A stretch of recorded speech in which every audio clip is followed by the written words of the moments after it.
Hello and welcome to another episode of Dafuq Did I Just Watch? With your host as always, Kyle McLemore. This week we'll be recapping and reviewing Adam Driver's latest action-adventure film, 65.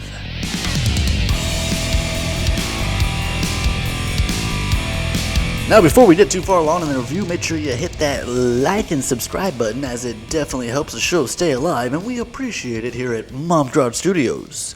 Now if you haven't seen 65 and would still like to, make sure you pause now and return later, as there may be several spoilers up ahead. That's right, this is your official spoiler alert.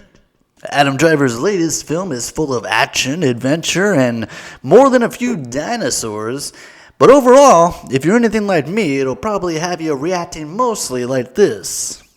Huh. Okay. With all the build-up to 65's release, there's been a bit of confusion and plenty of speculation as to what exactly this movie is.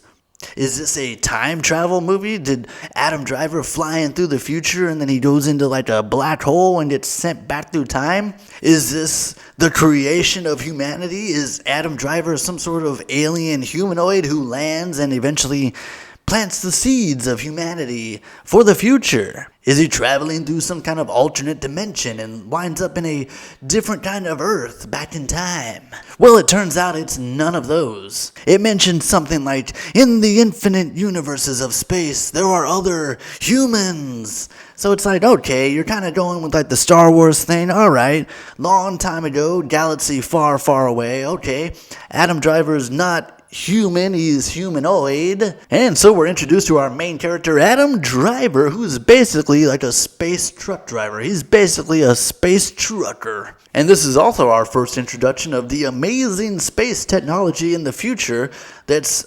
simultaneously super advanced and also completely useless.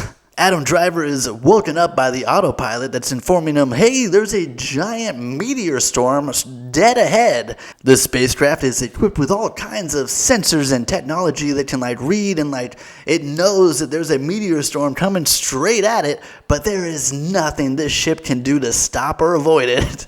It's simultaneously being like, hey, systems are reading this giant asteroid field dead ahead.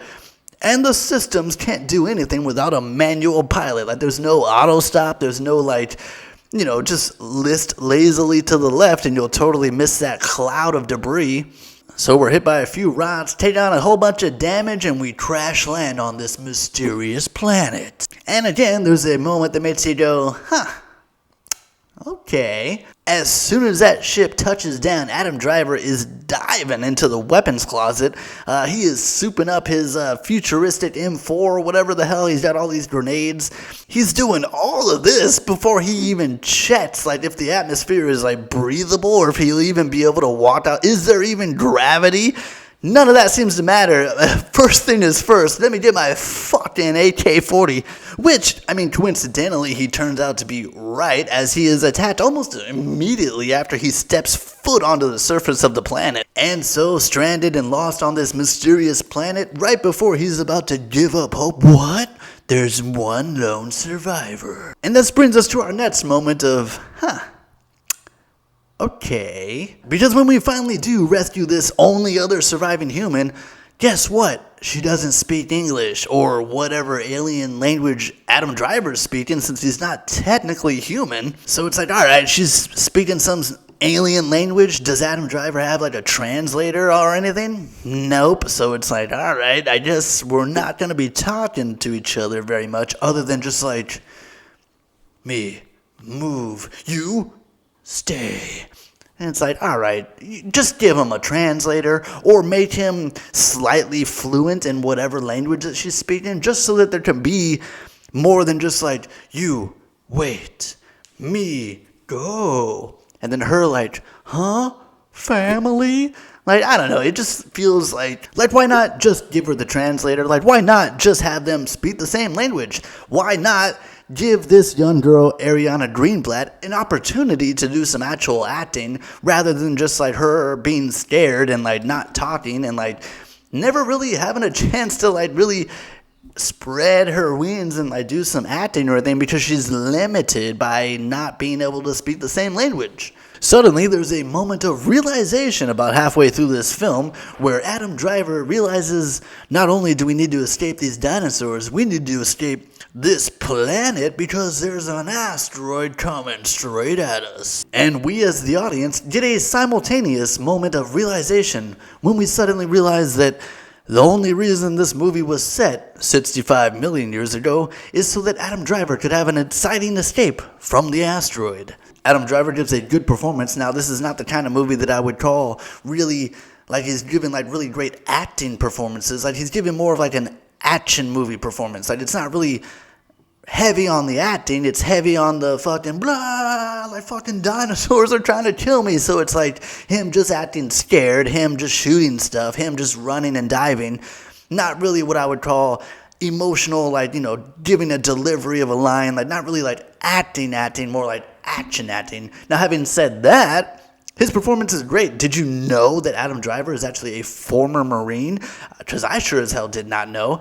Having served 2 years in the Marine Corps, it comes across very natural and just fluid, and it looks great when he's loading and fucking combat ready. Like, he has a great presence, and it looks really good, and he delivers a great action performance.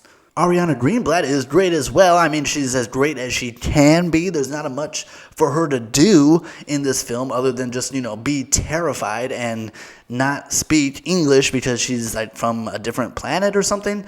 So it's just a lot of her being scared, a lot of her like pointing and just like, home. And it's like, all right, so let's hit 65 with our overall rating. 65 is really full of action, and it is full of adventure. There is lots of running and shooting and diving, exploding, scary dinosaurs jumping out every which way. Overall, really great visuals throughout the film. Not only the dinosaurs, not looking like too fake or cheesy, they all look pretty good, pretty menacing, pretty terrifying. Also with the giant meteor, all looks pretty good. Flying through space looks great as well. But overall, there's just so many things that are just like, okay, I guess, when it's just like, alright, so it's 65 million years ago. Okay, like, just make it an alien planet. Just make it an alien planet with crazy alien dinosaurs. Don't make it in the past, because then it's like, okay, this whole thing about like, alright, so I guess there are kind of humans, sort of, but then not really?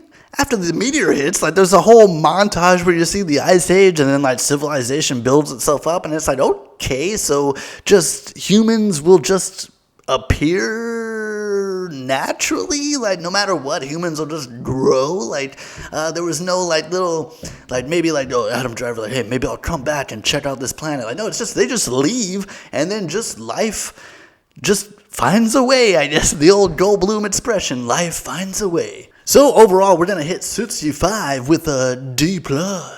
That's right, coming in below average on this one. There was just an overall feeling of just wanting more, like, of how this movie could have been just so much more, but, like, it just limits itself. Like, it limits itself by just, like, having no communication between Adam Driver and the little girl. And it's like, yeah, look at all these dinosaurs, how cool. And it's like, yeah, I guess, but is it as cool as just like an alien dinosaur? Like, it just would have been cooler, like, on this whole totally different planet. Like, I don't know, overall, there's just like this weird feeling of just like, I don't know, it just feels unfulfilled. It feels unsatisfying. It feels, you know, you go into it expecting like, oh, what, like, oh, is he going through a time loop, like, from the future? And it's just like, no, he's not. They're just other humans. And it's like, oh, okay. Oh shit, is that the dawn of humanity? Is that how humans came to the planet in the first place? No, they just, you know, humans just grow on their own sometimes, I guess. And it's like, oh, okay. If you felt differently about 65, feel free to comment down below, and if you haven't already, hit that like and subscribe button. It's much appreciated and it helps the channel stay alive. I am your host as always, Kyle McLemore, and we'll see you next time at the movies.